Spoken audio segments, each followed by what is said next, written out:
practice. Just fire away. Your not expectations, but what are you wanting to see Sunday in the exhibition game from your guys? Well, I'm just curious, like, you know, right now you're going against yourself every day in practice, so you don't know, you don't have a gauge of, like, some of the turnovers you're causing. Is it because of bad offense or because of good defense? So now you get a chance to play against someone else. And so now you get a chance to see, like, is our defense, you know, this good? Is our defense that bad? Is the offense or the defense? You don't know what's the cause and effect right now because you're going against yourself. So I'm just more looking forward to this as a measuring stick of where we actually are as a team and some of the things that you can measure.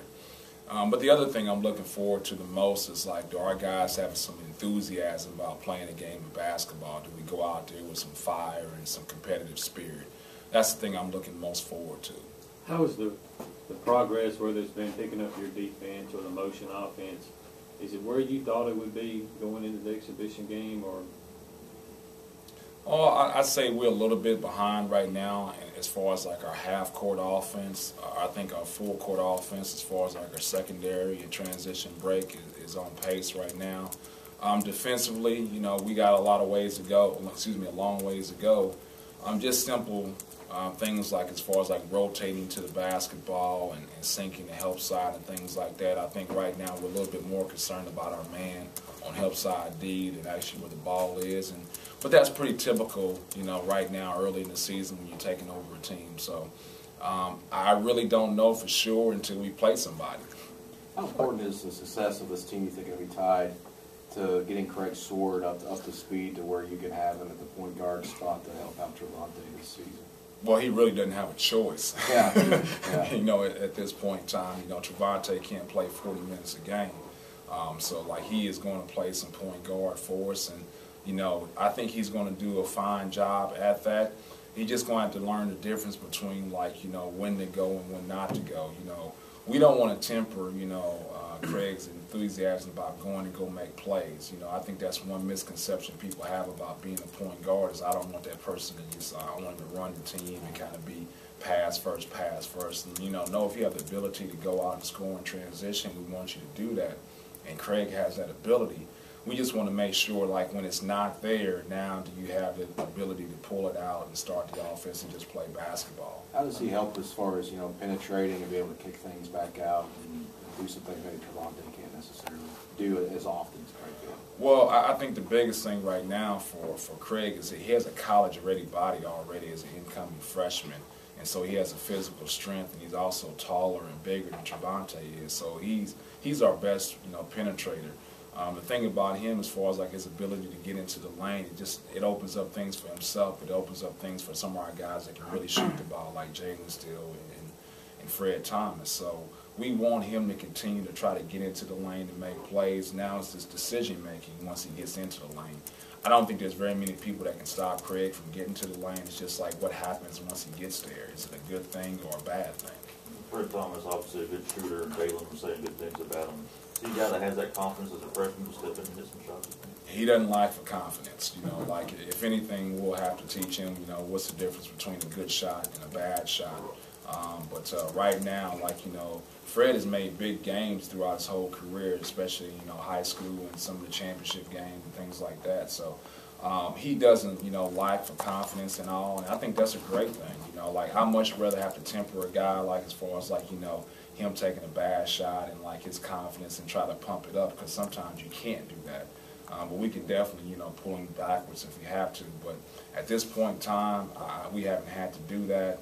You know, I think he's a shooter, and that's a high commodity right now in the game of basketball, that guys that can make shots. You know, the players are saying that they feel like they can outrun some people right now. It's easy to say that in October when you haven't gone against anybody, but do you feel like that there's that potential there to where if you get late in the game, you're not going to be worried about guys holding on to their jerseys and things like that?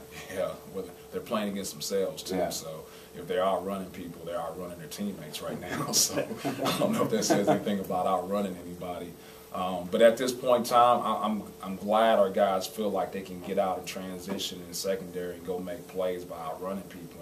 And that's why I want our guys to have. I want our guys to have some freedom to go out and make plays, you know, especially in transition. So I'm glad they feel this way at this point in time.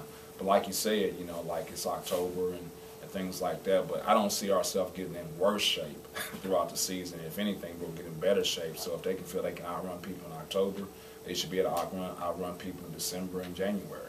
How big an issue do you think lack of experience will be this year? Oh, it'll be a huge, it's going to be a huge deal.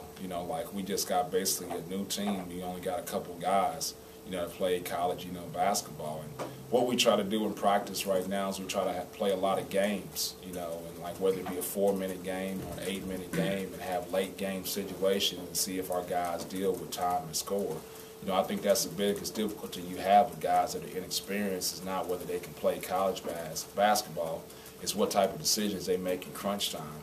And a lot of these guys haven't been in those decision-making abilities and decisions at that point in time. So my big thing is right now what we're doing is we're trying to make sure we simulate, late game situations to see what type of mistakes they make. But not only what type of mistakes they make, but now like bring them back and film the next day and saying like, look at the time, look at the score, what should we have done, and using it as a teaching tool. All right, even the young players, do they seem like they maybe be a little ahead of the curve, like with their decision making? No. Excuse me. Right now, what we try to do on defense is we try to cause turnovers and get other teams sped up. And so, we're doing that on the defensive end. And so sometimes our offense struggles a little bit because it's the first time they've dealt with, physical pressure. And so I don't hold it against our guys sometimes as far as them making bad decisions early in practice. But now that we've got a week or 2 weeks underneath our belt, I expect our guys to start making better decisions with the basketball. So we got to hold our guys accountable for turning the ball over. I tell our guys it's the worst thing on offense that you can do is give the ball to the other team. And so we're trying to make sure our guys understand that valuing the basketball is really important. Rick, is the biggest transition to your offense just getting guys to understand how to play without the ball and away from the ball? Because I think these guys understand the two-man game and what they've done in the past, but they're 2 passes away. It seems like it was a big transition to understand how to cut the score and what to do. Yeah, I think motion is becoming a dinosaur, in college basketball because everybody runs some sort of ball screen offense. And so, to teach guys to run motion offense and what to do when they don't have the basketball becomes kind of a foreign concept. They know if they're running a ball screen offense, they just stand in the corner, and wait to spot up and catch and shoot. But with the motion offense, you got to be able to see what's going on and getting our guys to pick up on the nuances of when to cut, when not to cut, what types of cuts to make, what's a good screen, spacing, and things like that. It's all being thrown at them in such a short amount of time, and it's happening at such a rapid pace that it's hard for those guys, and we sympathize with that, and we're trying to teach. But the big thing for our guys is still being able to make plays. At the end of the day, I want our guys making plays out of the motion offense. I don't want them to become a situation where they feel like they just got to pass, cut, screen here. Are you making some sort of a cut or a screen to score the basketball? We still want you trying to score. Is that the excitement maybe from last night with Fred, where I may not know exactly what I'm doing right now, but I can go help the team do something in these last 8 minutes and do what I do best? Yeah, he's a shot maker.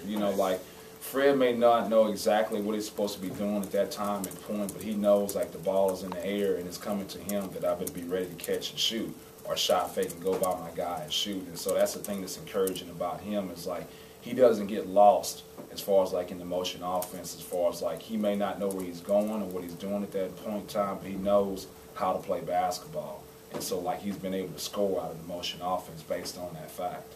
With all the speaking engagements and talking to alumni bases you had to do, how glad are you for this time to be right now? It's good to see. Well, I tell you what, the biggest thing for me as far as I want to be a basketball coach. I know there's other obligations that I have to take care and tend to, but even when in the summertime, when we were able to work with our guys in the individual workouts, that was a haven for me, having to go do speaking engagements and things like that. But when I came back into the office and we had individual workouts with our guys, I enjoyed being on the court and having that time with them as far as teaching basketball. So it's great for me, but it's not uncommon because of the new rule. Now if this had been a situation where I couldn't work with our guys at all in the summertime, and then come fall, it's the first time I could work with them, then I would say yes to that question. But right now, I did get a chance to work with our guys in the summertime. Have you decided on an official starting lineup yet? No, no, far from it. Have you picked captains? No. Will you, or do you not value? Yeah, we'll pick a captain, but I wanted to get a chance to kind of go through some things and see how guys react, to practice and to exhibition games and things like that. We may not pick a captain until, we play a few games. To me, like, captain is like being a leader, and like, you show your leadership in games and in practice. So, I haven't like pinpointed when we'll do that. At some point in time, we'll give a captain to a person that I think deserves it. The team has lost a lot of its offensive production from last year, so who do you anticipate being the number 1, 2 scoring options for this season? Well, I think that's up to the players. Like who scores and like what the number 1 option is and things like that is going to be determined by how well they play in practice and how well they score in practice and how well they score in games. I don't have any favorites. I don't have preconceived notions about this guy's going to score 20 points a game for me, this guy's going to score 10 points a game for me. It's like what they do, in practice and here in games that determine who's those number 1 and number 2 scoring options are, I would like for our guys to have the freedom to feel like, they can go out and get buckets for us. Now, at some point in time, guys got to understand what their role is to the team and, what's our best options in scoring and things like that. But at this point in time, I don't have a number 1 scoring option or number 2 scoring option. I think that's still yet to be determined. It's not going to be determined by me. It's going to be determined by the players. What do you feel like has been the most challenging thing so far in practice, or will be the most challenging thing going into exhibition or the season? I think the physicality. I want our guys to be really physical on the basketball court and getting our guys to understand, we want them to be physical without fouling. So, getting guys to understand as far as, how physical we want them to be on the basketball court.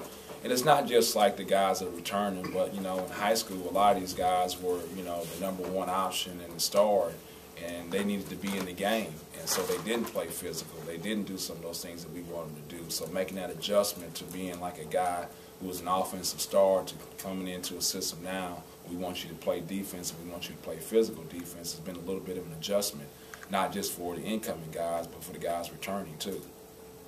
A lot of these guys, like Jalen said, everybody can shoot. So you got guys who are naturally feel comfortable scoring the ball. Do you feel like then, in a way, maybe the offensive side of things they'll be a little further ahead on that, have to catch up on defense? What you want? I don't know. I can't give you a definitive answer on that. To me, some guys pick up on things, faster than other guys. Now, if you ask these guys, they all pick up on offensive things faster than they pick up on defensive things. So, I think at this point in time, our guys are picking up on defensive concepts a little bit quicker than they are picking up on offensive concepts. Well, you talked a lot about the penetrating kick. Craig, pretty natural at that. Is anybody else, Jalen, Fred, any of those guys kind of figured it out? Yeah, Trevante, obviously understands as far as being a point guard and getting to the lane and kicking out. Another guy that's really good at it as far as understanding the game of basketball and when to penetrate, when to shoot and things like that is Colin Borkert. He has a natural feel, for the game of basketball. And I think that's going to be a high commodity for us, especially at his position, the power forward position, because he'll be matched up against guys that are not used to guarding on the perimeter. So, he's picked up a knack for it. And then there's other guys, as far as getting in the lane and making plays. Like Jalen still, I think, has increased his opportunity as far as being able to get into the lane and make a play, not just being a spot up shooter. So, there'll be several guys who will have that role for us throughout the course of the game. You mentioned Collins, hit a big 3-pointer. It might not have even been the scrimmage, but he's got that outside shot. How much, versatility does that give you, more things you can do? Well, that's what we recruited him for. We wanted somebody who would be a matchup problem as far as being capable of being an inside-outside player. So, if Colin has a good shot, at the 3-point line, we want him to take those shots. We really think, in our system, a power forward is nothing more than a big 3-man. So we want, our power forward to be, a kind of a bigger, small forward at the end of the day. But he's got to also have the ability defensively to rebound and defend against, other teams' power forwards. I always tell Colin and Raquez, I can't make the other team, play their 4-man out on the perimeter. You know, if they want to play their 4-man at the block, then we got to be able to defend and rebound versus